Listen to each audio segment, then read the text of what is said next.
Hello, everyone. Welcome to another of our fantastic series as part of Reform's big effort here. We're launching a new program. We've been getting up on its feet through the start of the year called Reimagining the Local State. Last week, we had a fantastic panel unpacking the really underlying lessons from the most recent round of local and mayoral elections. This week, I'm delighted to be joined by two people who have seen the questions and the issues and the challenges surrounding devolution, decentralisation, and local government policy from the inside out and from the very heart of the central government machine. They've had plenty of issues and plenty of input on the shape of the system, local systems across England as we understand them now. So I can't think of a more exciting couple of people to talk to. The Right Honourable Baroness Armstrong was, of course, the Minister for Local Government at the very beginning of the Blair era, and went on to take on a succession of ever more senior, it seemed from my point of view, cabinet positions throughout the Labour years.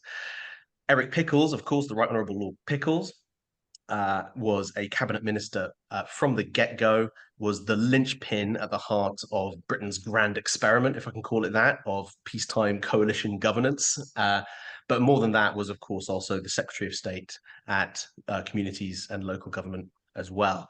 Both made interesting and important decisions that shape the way that local government policy functions today. Now, our event today is titled "Why is Decentralisation So Hard?"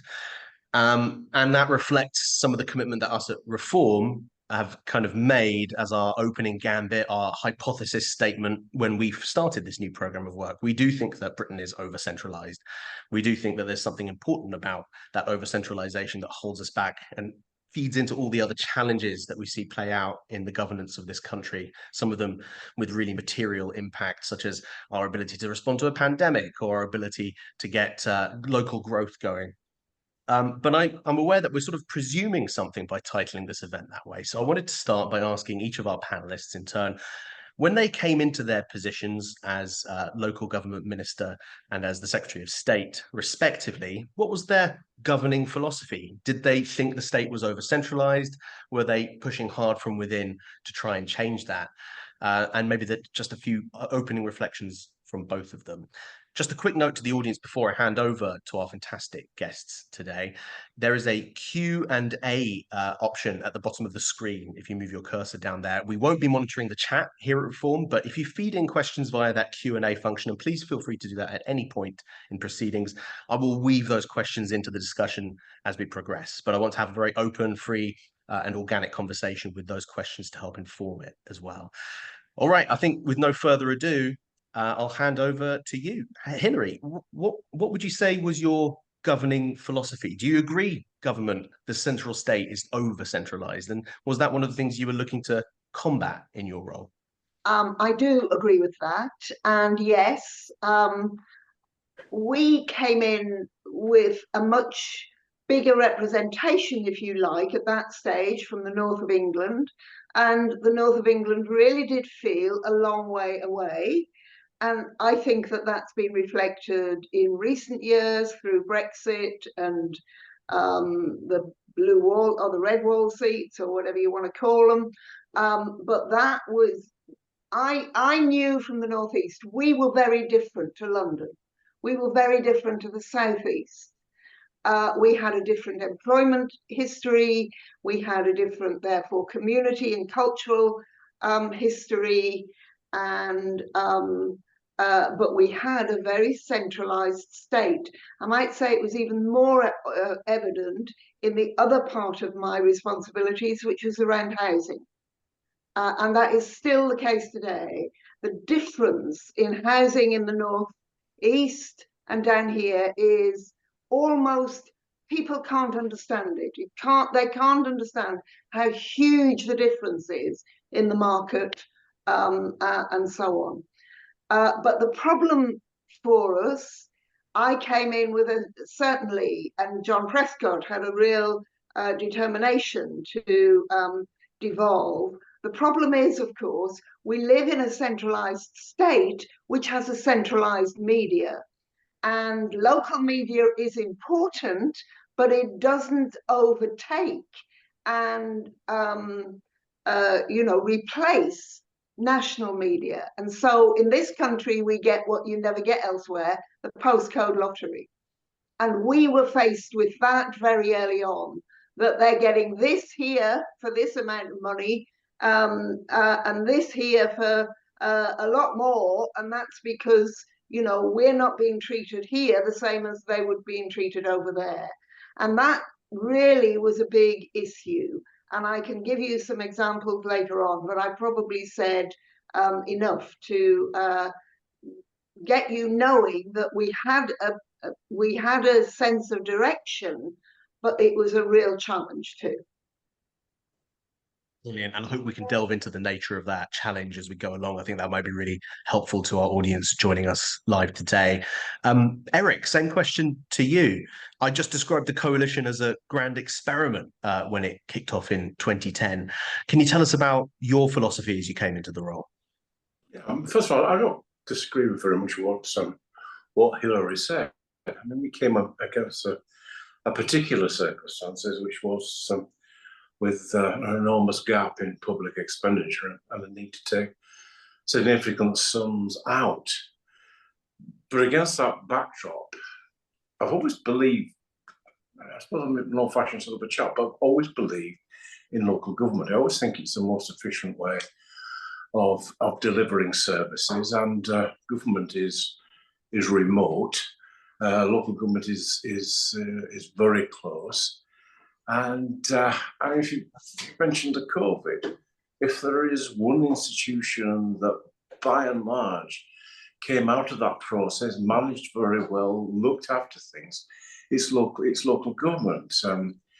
We kind of stood on, I think it was a Thursday night, to clap for the NHS. Might have been a Wednesday, I can't really remember after this period of time, but local government deserved a round of applause. And I was pretty determined to try and devolve as much as possible. Now, Hillary says, of course, we've actually seen the collapse of local newspapers. They've just disappeared. They're not terribly important anymore. We've seen an explosion of television channels. The BBC have effectively stolen all the local news. And we tend to live in our own little bubbles now, our own comfort zone. So you've now got a choice. You can watch news that fits your own political ideas. You're very rarely challenged. But I found the biggest block to change was the Treasury, and to some extent fellow MPs, and also part of the establishment of the department. I mean, one of the first things I did, it was almost maybe the first or second decision I took. It was coming up to the Olympics, and I was on the Olympic committee. And I looked around and I said, "Where's the Mayor of London?" "Oh, he's not on the committee. He's responsible to you." And much to the surprise of the people sat round the committee, I decided to resign my seat in favour of the Mayor of London. Now, no jokes, it was Boris. Boris, I think, did a pretty good job with regard to the Olympics. But it seemed to me I needed to do that because I needed to demonstrate that we were serious about devolution. And while I think I probably annoyed a lot of people in local government to try and get things going, I never made anything compulsory. It was more on the process of trying to urge people to accept responsibility. But then you kind of faced with someone saying, I remember they said, "If something goes wrong, Minister, it'll be you at the dispatch box having to defend it. So you better make the decisions. Don't rely on councillors making the decisions because they'll get it wrong." And my experience is, there is, at the top, at the ambitious, those that want to move on in local government, maybe there is a degree of politics, but most of it is about emptying the bins, about ensuring the roads are clear, about ensuring that communities are looked after. And by and large, power should be much closer. It used to be called subsidiarity, sometimes called devolution. But it's it's a much more robust way of doing it and a much more adaptable way of doing it. But you know, the devil's talks on your shoulders. The people want to take decisions, so we top slice the government grant. Bearing in mind, the government grant with resource equalisation is very carefully worked out where it should go, and then we prat around for a few million quid, make councillors jump over hoops in order to get their own money back. And I just don't think that's a very clever way of running things. And you know, whoever is the next government, I'm in favour of some kind of constitutional settlement. I like what's happened with the mayors. I'm obviously sorry that Andy Street's lost. I'm a great admirer of Manchester. I think they've done a great job. And it does seem to me that local people should make local decisions. And that, in Hillary's words, London should be remote.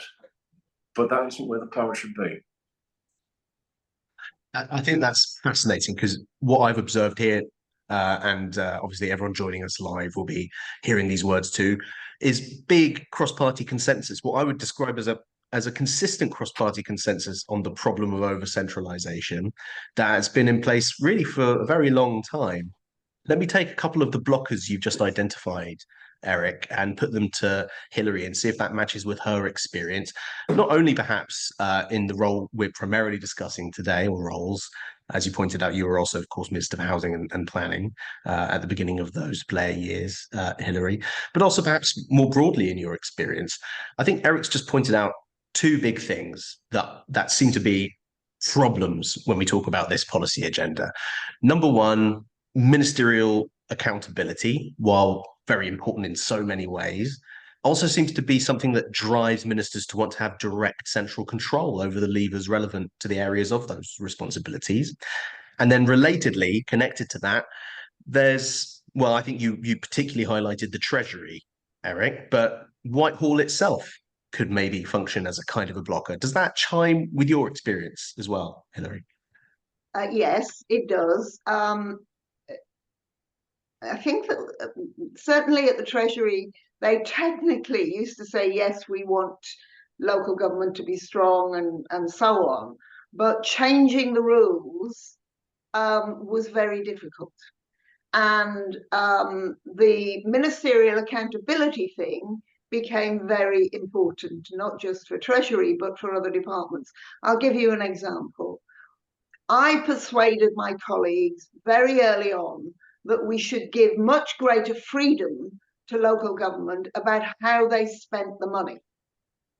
And one of the things was police authorities, as they then were, they would be given a grant, but they would decide what the priorities were.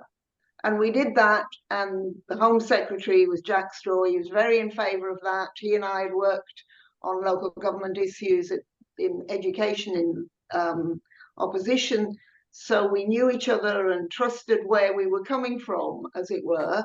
And Jack was happy to do that, but then what happened was, in some areas, the local police authority decided that rather than spending the money on the front line, they would actually increase things like data analysis and stuff that was done behind the scenes. So the number of officers on the beat went down. And Jack got absolutely hammered, particularly in the right-wing press, about the reduction in the numbers of police. And it was actually not because he'd told them they had to reduce, it was because he'd given them the freedom that within the money they were getting, they could decide how to spend it. And he didn't ring fence around police. And so a couple of years in, we unraveled that and ring fence. And as Eric knows, ring fencing from central government to local government becomes a huge issue. And now you don't even have to do that, because the two big challenges in children's services and in adult social care are so big they take up most of the money anyway.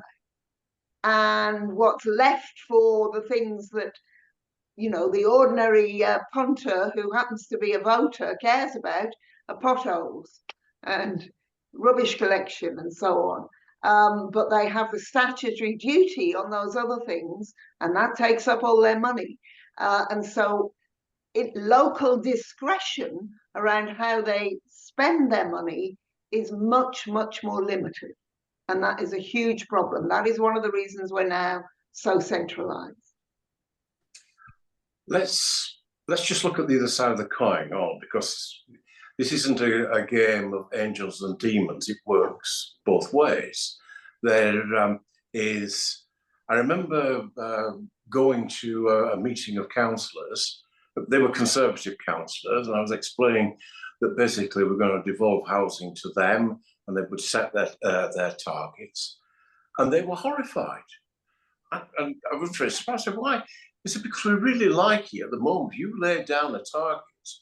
We have to meet the targets. We can campaign locally against the target, and we can blame all the new housing on us.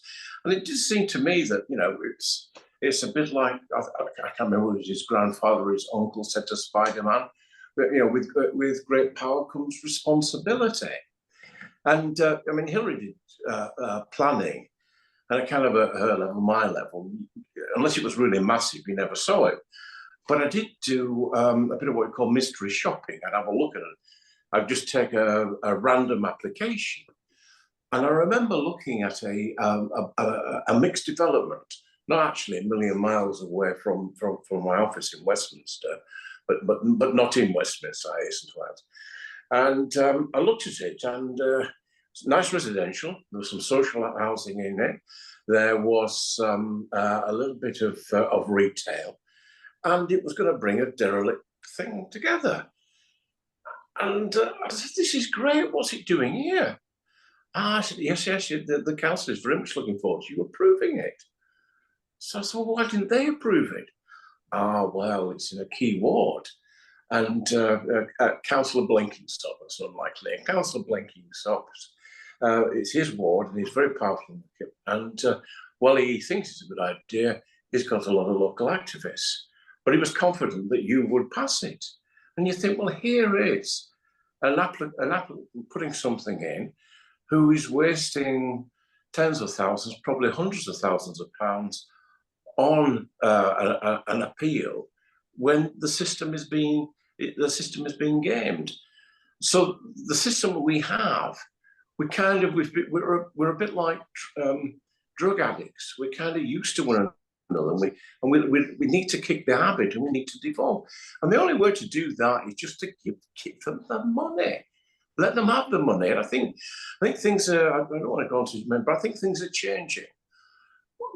What we've seen, I think, since the pandemic is that about 30% of purchases are now online. Now, I think 30% is significant because that becomes a critical mass that is capable of being taxed. And I think, you know, the business rate needs to be rebalanced. And if we can do that, and given that it's to people's houses, we have a pace of being able to put that money directly into the areas that it's being spent. And don't have top slicing, don't have special projects. Let local governments go for it. I think that there are many strengths there, Eric, but there are also challenges. One of the things on business rates that made it very difficult to change the nature of business rates, and I know that your government has found this too, is that with the changes that were going on, where you had many more chains of businesses with shop fronts in every part of the country, they wanted consistency. They wanted to be able to make sure that, you know, they weren't having to relearn rules and regulations in every part of the country. I did a select committee this morning where we are talking about skills, and the one of the issues that people were saying then was this is so centrally controlled that you're often not getting the flexibility at local level that you need for the different types of skill development you need because of the different nature of industries.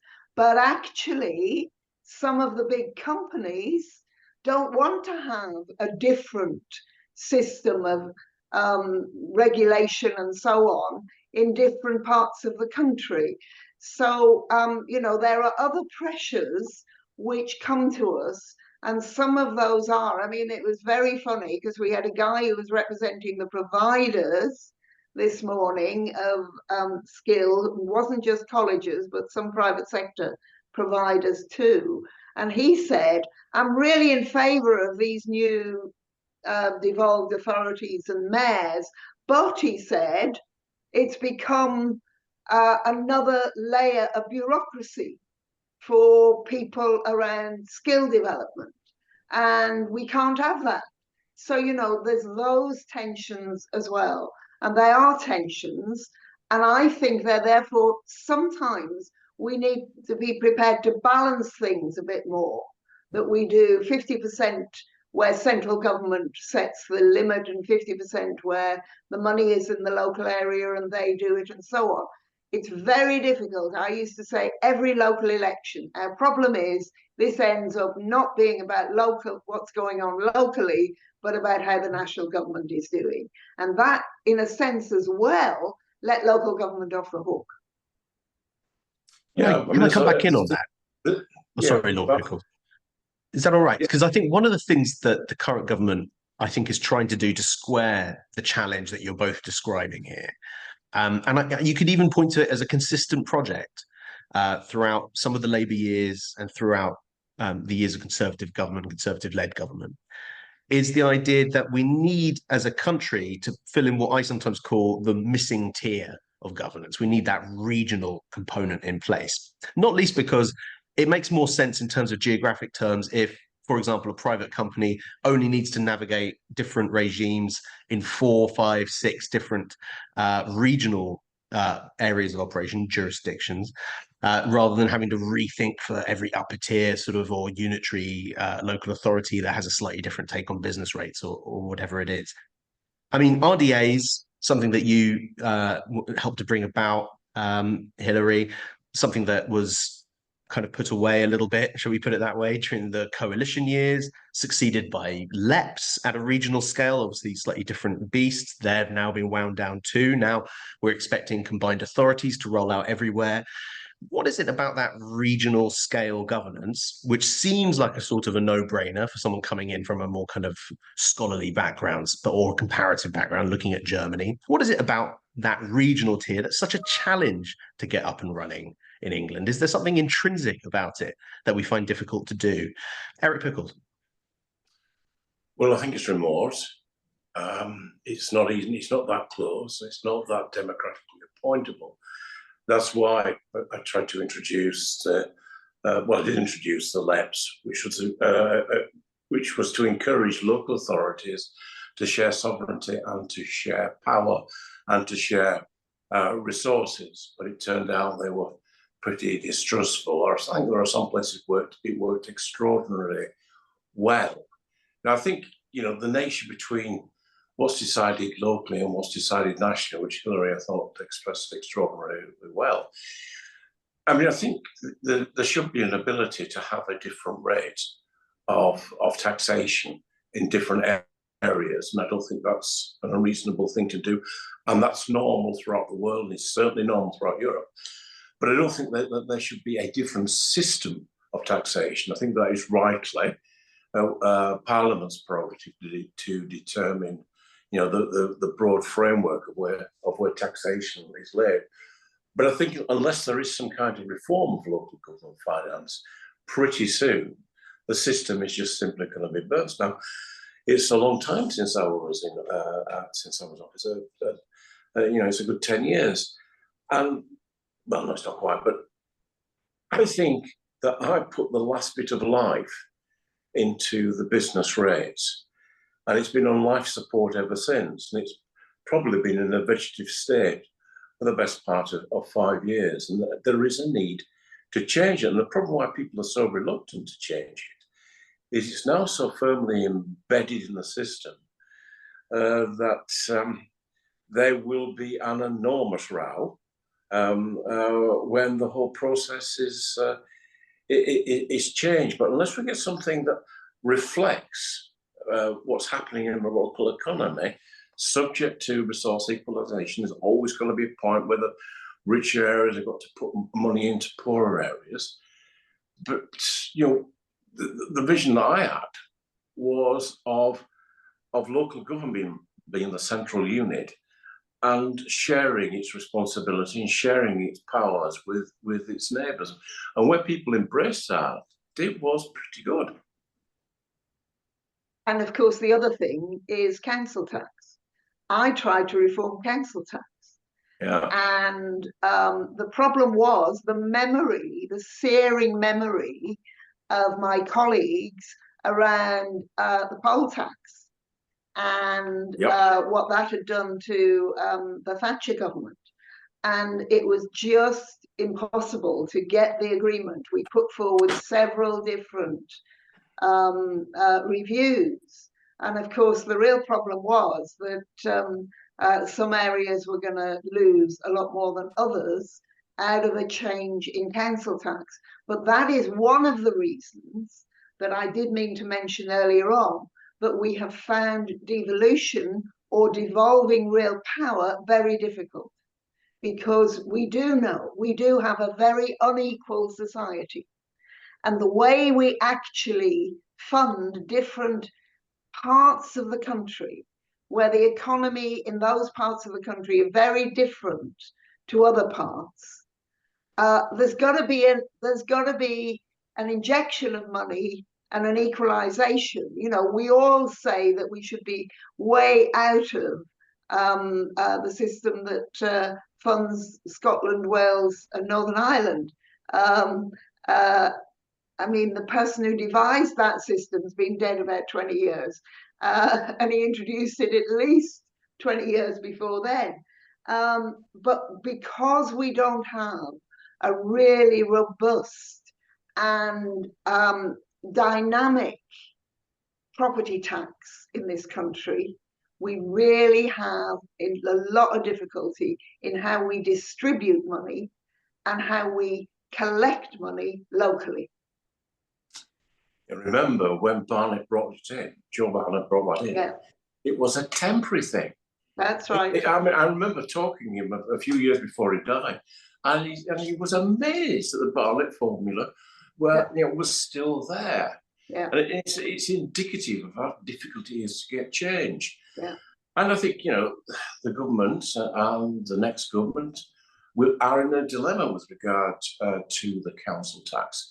There is actually a recording of the Conservative Party conference the year before it was introduced, at which there is a very keen Cherry Malone at the podium demanding that they bring it all in one go. And you can just hear this voice at the back saying, no, which was me, because you could see it was going to be an utter disaster. I think the only way in which they could do it, and I've urged colleagues to do this, but there's reluctance, is to do a gradual revaluation and do it on sale. It would also have a way of dampening house prices as well, to make sure that you didn't see massive house inflation. And that way you would avoid the little old lady by herself in a 6-room mansion facing things. But if you did that, given the kind of turnover, you could probably get a complete revaluation, probably within 5 or 6 years, or as to make no difference. But they have to do something about it. They have to do something about business rates. They have to do something about council rates. Sort of come back to business rates, but it's so important because business rates essentially run local authorities. That's where the money's coming from, and that's why there is such reluctance. Hilda is quite right to tick us off. We haven't reformed business rates. I kind of did a deal that the Treasury were going to produce a reform by the end of that parliament, by the end of 2015. But all we got is two immensely tame green papers to make a few minor technical changes. And I think since COVID, things have changed, and there is a need to do this. But you can only do this probably in the very first year, the very first 6 months of government. Let me come back on this. We've strayed, well, not strayed, I think it's good to talk about this, into the territory of local government finance, a sounder footing needed for the sector, another point of consensus, and one that I think we see again sustained by the leaders of current political parties too. Let me ask you this, Eric. I'm sure you've been asked this many times recently. One of the big factors in the current financial crisis is questions of sustainability and mismanagement within local authorities themselves. One question I think you must have a view on is, do you agree with the many people who now think that local audit markets have essentially failed? And as a kind of an addition to that, do you in any way regret shutting down the Audit Commission? Obviously an organisation that wasn't particularly popular with the sector when you did. No, I have no regrets about abolishing them. I think it was when they first came out, they wouldn't talk to ministers. They were absolutely independent. And that was their golden years. When I came in, they were essentially an adjunct of government. And on all the big issues, they'd essentially failed. They made a complete mess of their own finances and invested in Iceland. I mean, the country, not the freezer company. And all the big scandals, they weren't involved in exploring, in exposing the scandals. Donegate, they were absent without leave. The scandal with regard to Westminster Homes, they were absent without leave. The problem that we had that had been brewing in Tower Hamlets, that they were absent, it was all local, that had local auditors that had exposed them. And I thought the local system was pretty good. You know, it was kind of telling that the first thing that they said to me when I told them there was were abolished was they asked if they could do a management buyout to retain their functions. And I did feel that they'd taken on the characteristic that it was almost like the last page in Animal Farm, where the animals look through the window and they can't tell the pigs from the people. And you couldn't tell the audit from the councils. And it's probably saved over the 10-year period something like £1.4 billion in terms of what they're doing. Now, of course, there are problems with regard to audit, but it's a lot wider than local government, and it's a lot wider than what happened with COVID. I just have to see, I think, by Rt who've done a very interesting study in terms of local audits. Government has now taken upon itself some of the powers of the Audit Commission to be able to intervene. But I take no comfort from that, because I still feel that we should think long and hard about that Rt report and look sensibly about the future of audit, which goes way beyond local government and the public sector.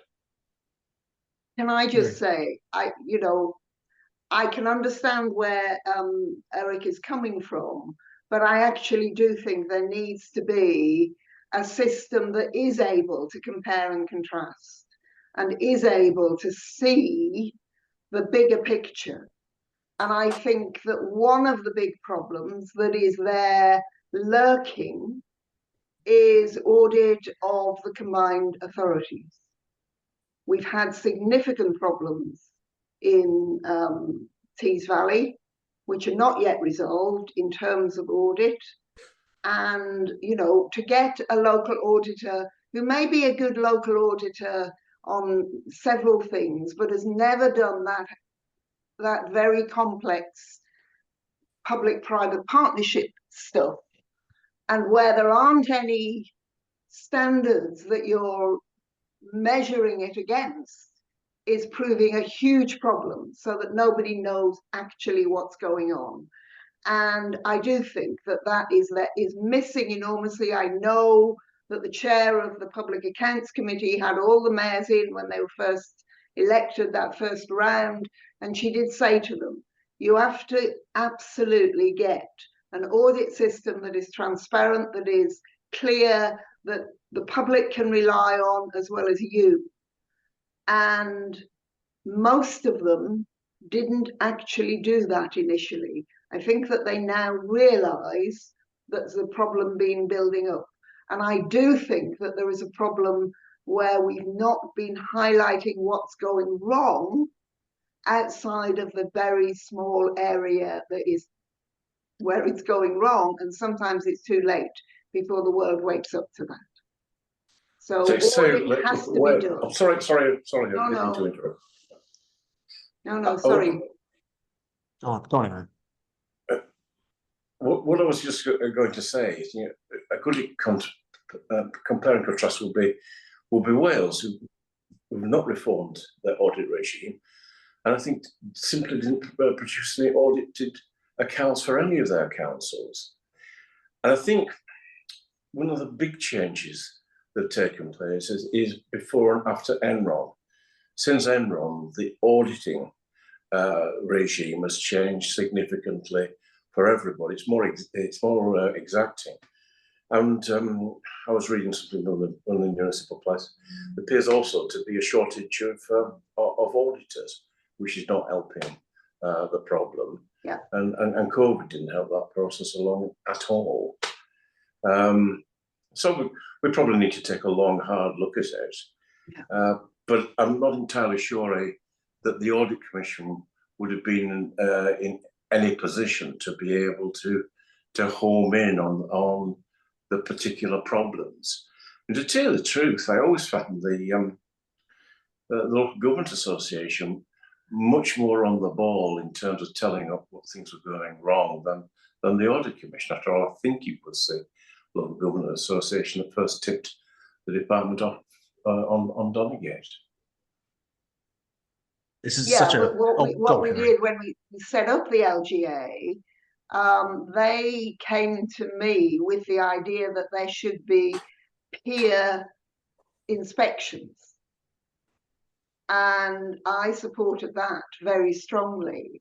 And that was a very strong way of making sure that people understood what was going on, because one of the things that used to drive me mad was that one authority never wanted to know what the next door authority was doing. And we somehow had to get in what was good practice, what wasn't good practice. And that was a very good way of doing it. And so the LGA very early on in their existence began to think about, what do we do about what's working and what isn't working, and which areas are and which areas aren't.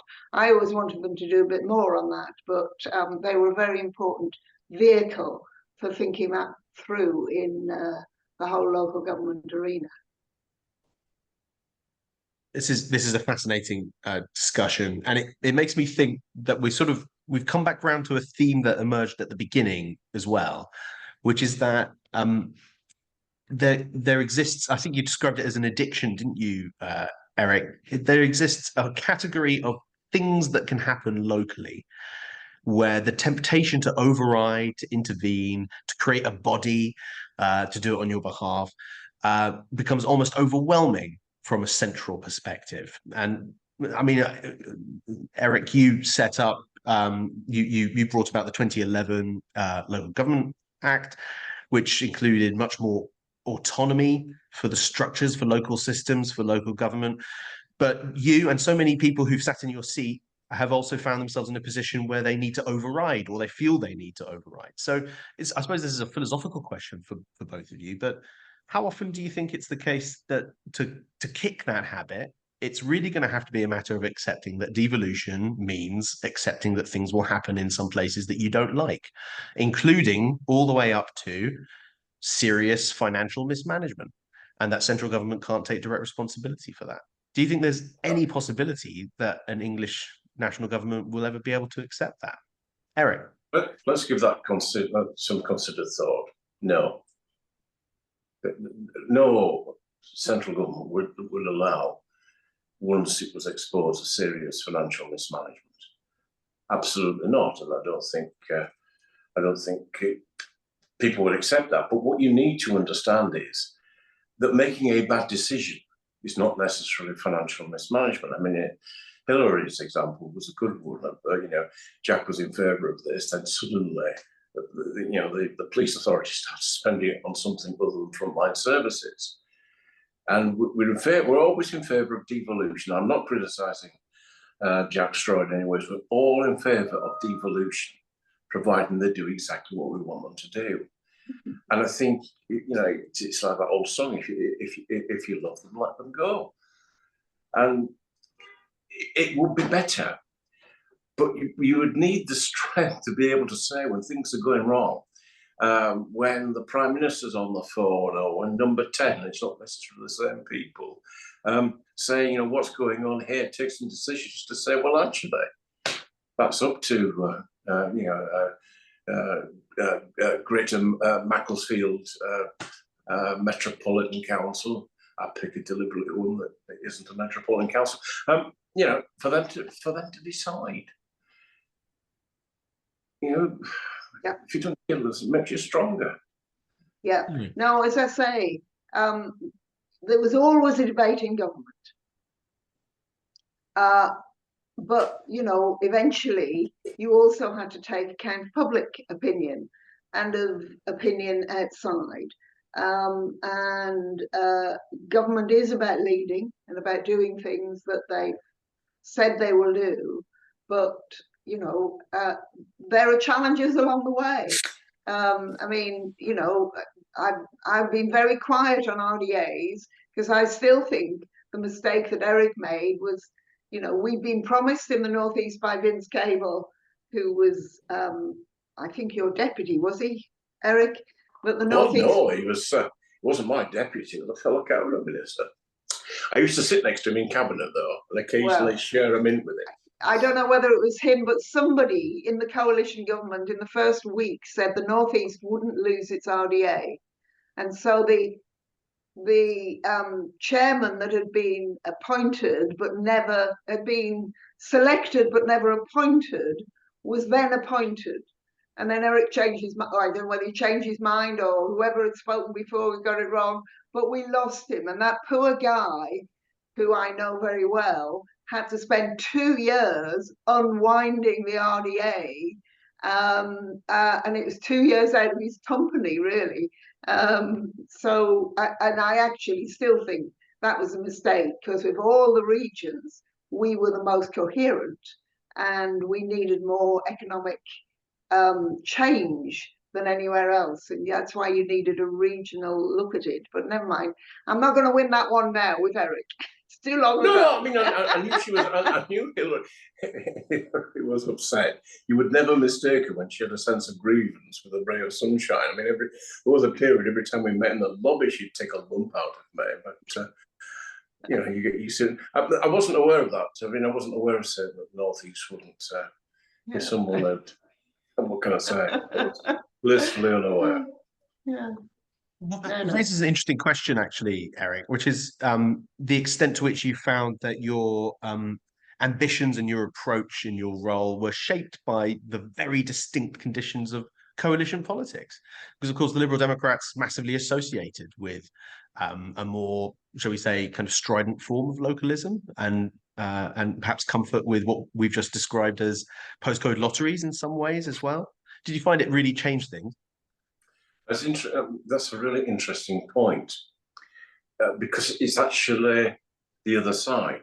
It made the negotiations to get the coalition together easier. I mean, this was no disrespect to anybody, but Gordon Brown, when he was doing the negotiations, was essentially power politics and about what were offering people various places, various cabinet posts.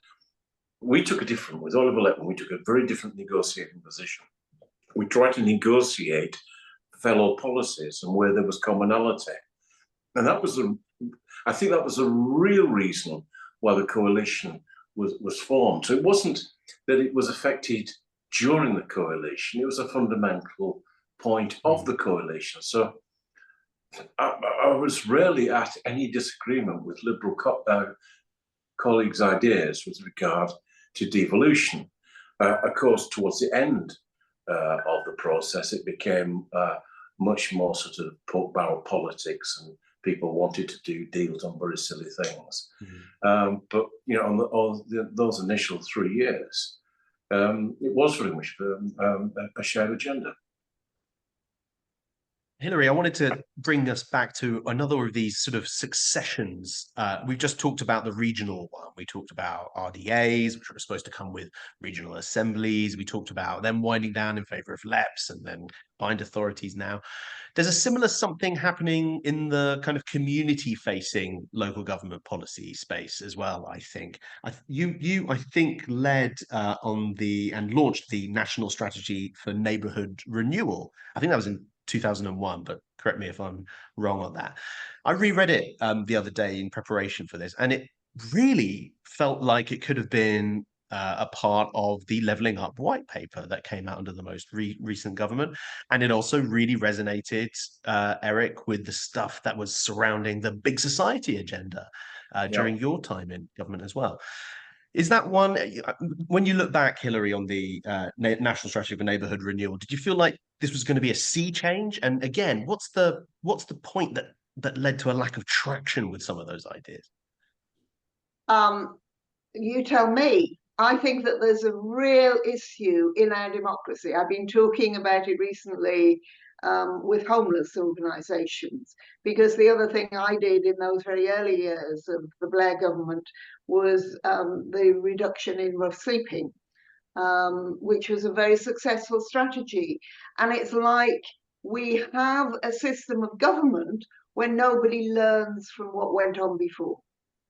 Civil servants are not supposed to tell you about decisions and what the issues were in the previous government. And you're not supposed to ask, never mind them tell you.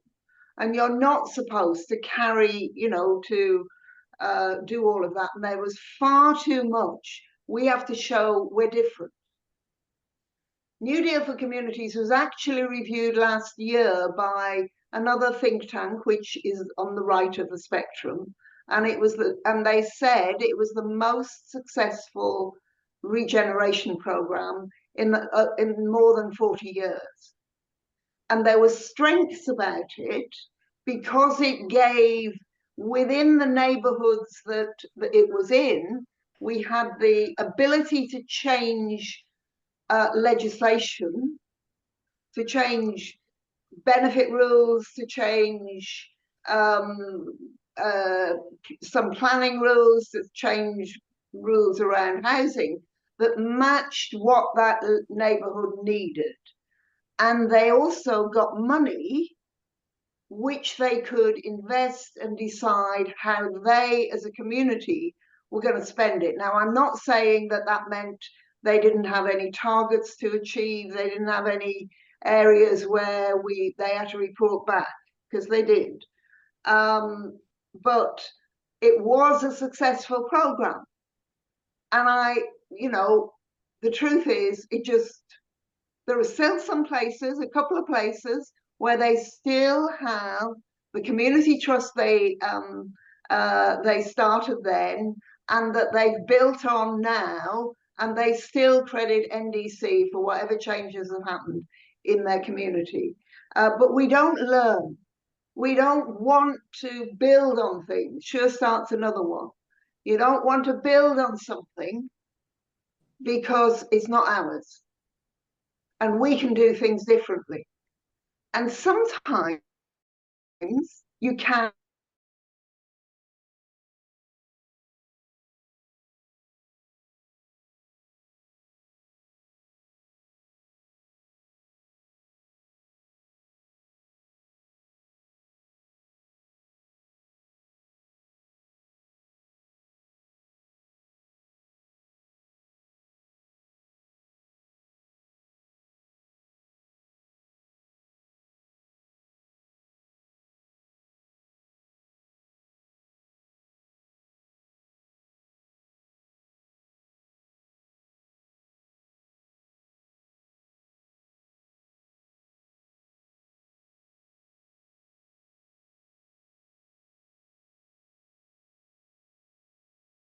with is that am I still being heard? Because it does seem to be, you seem to have disappeared. Everything's okay.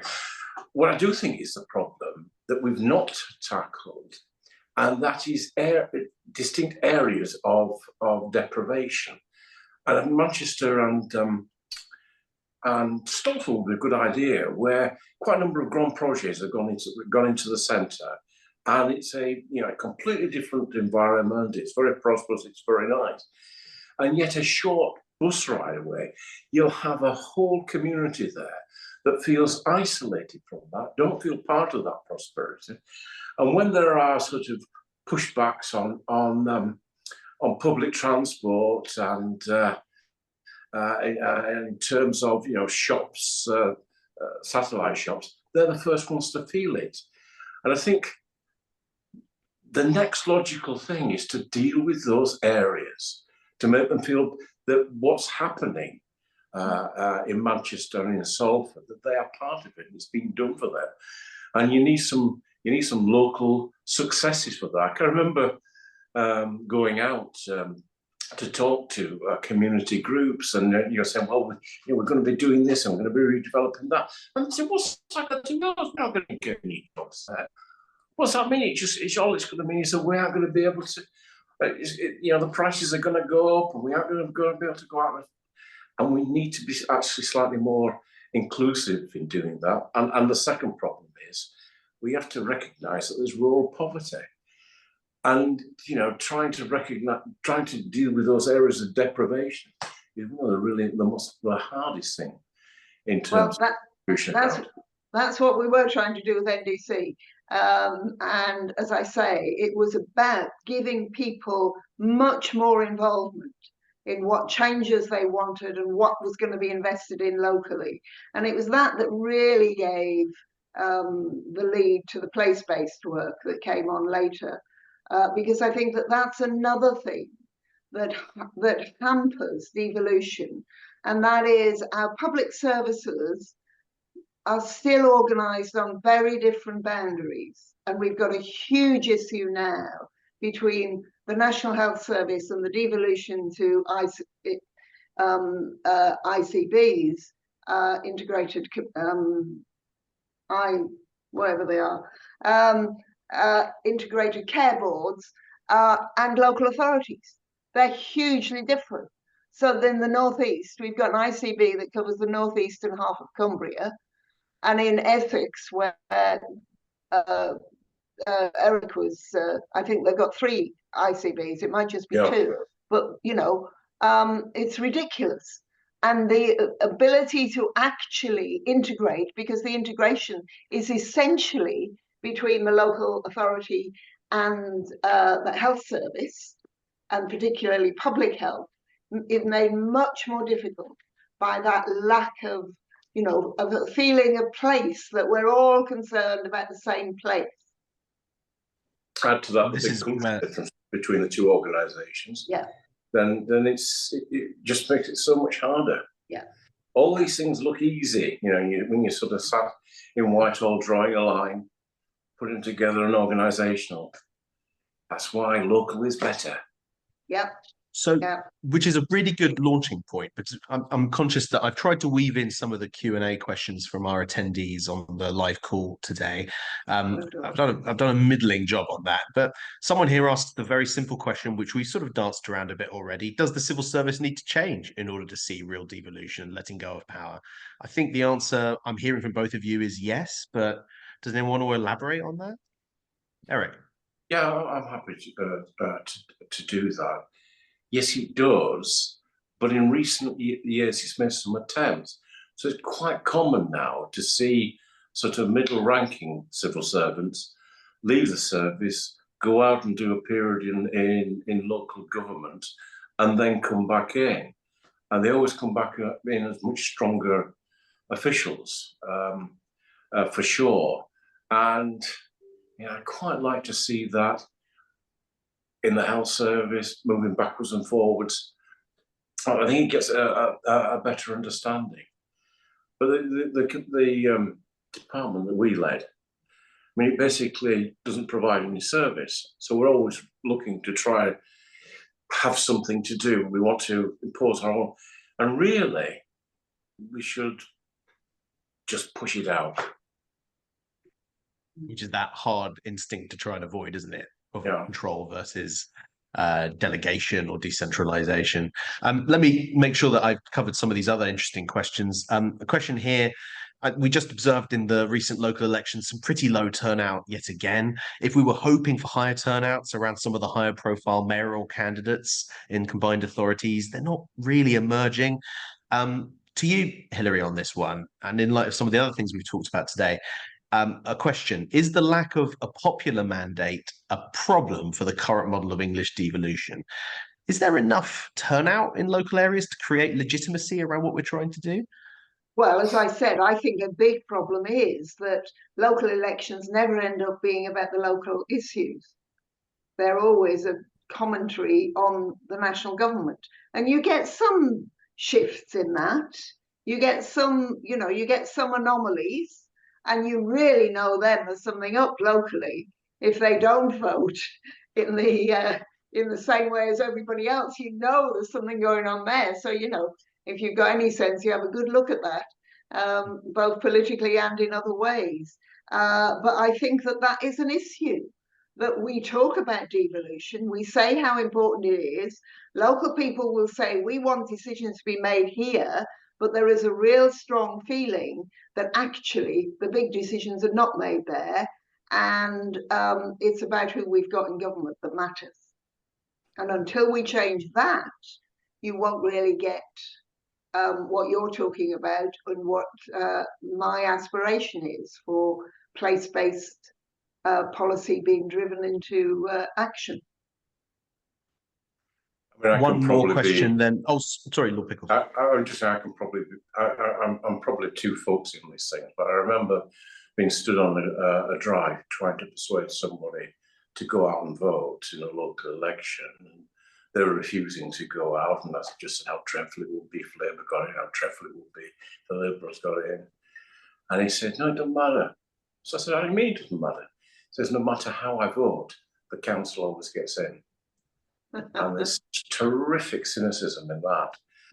And actually, 90% of local authorities, it's not political, it's administration. But it should make a difference. You should feel that your local council will make a difference. And at the moment, it will make a difference by finding somebody sat in a desk in Whitehall thinks it's a good idea. Yeah. Interesting point.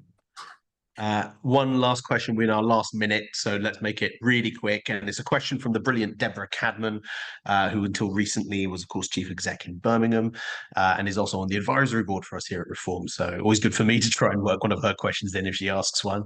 But it's good that she's with us live today. What advice would each of you give to the next Minister for Local Government, or indeed Secretary of State? To you first, Hilary. What piece of advice?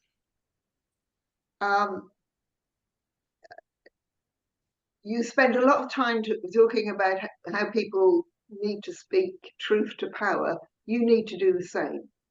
That if you come in with a commitment to devolution, you have to make sure that the rest of the cabinet know what you're doing, that you get out and about so that you hear locally. I mean, I scared the civil servants when I first became local government minister, because they said, particularly those in regional offices, I knew the leaders of councils better than they did, if they were Labour leaders anyway, because I just knew them all and got to know them all.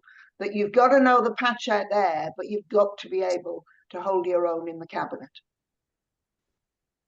Brilliant. Thank you. Eric?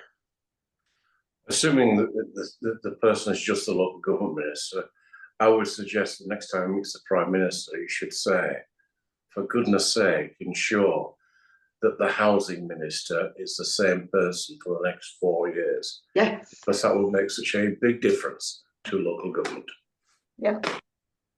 That seems simple. It sounds simple to do, but it's been quite challenging to get a sustained person in posts like that recently, hasn't it? We've run out of time, everyone.